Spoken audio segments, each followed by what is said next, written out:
অনেক দিন যাবৎ গলা বুক জ্বলা গ্যাস অম্বলের সমস্যায় নাজেহাল হচ্ছিলাম। হোমিওপ্যাথি, অ্যালোপ্যাথি, কবিরাজি কোনো চিকিৎসাই বাদ রাখেনি, কিন্তু তাতেও যখন কোনো ফল মিলল না, সব কিছুকে ক্ষান্ত করে দিলাম।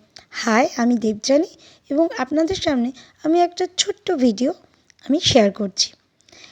যখন প্রায় 8 মাস পর হঠাৎ গ্যাস অম্বলের সমস্যায় নাজেহাল হয়ে ঝটিকা সফরে চলে গেলাম এই জায়গাটিতে, এবং এই সুন্দরীকে দেখে আমার সমস্ত কষ্ট এক নিমেষে উধাও হয়ে গেল। হ্যাঁ, ঠিকই ধরেছেন, এটি হলো আমাদের গরিবের গোয়া, অর্থাৎ আমাদের সকলের প্রিয় দীপুদার দি, অর্থাৎ দীঘা সুন্দরী, যার প্রেমে আমি বারবার পড়ি। যেখানে 6 মাস অন্তর না গেলে আমার পেটের ভেতরে খাবার তো দূরস্থান, জলটা পর্যন্ত হজম হতে চায় না।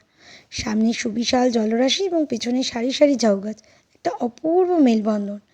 তোমার তুলনা তুমি।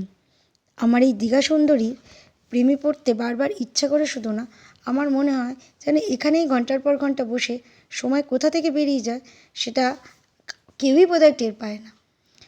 আপনারা একটু ভিডিওতে ভালো করে খেয়াল করে দেখবেন, এখানে প্রচুর ফ্যামিলি তাদের মানুষজন নিয়ে সুন্দর ঢেউ গোনা এবং ঢেউয়ের তালে তালে বসে রঙ্গরসিকতায় মজে আছে। আপনাদের এই ছোট্ট ভিডিও ভালো লাগলে লাইক, কমেন্ট এবং শেয়ার করে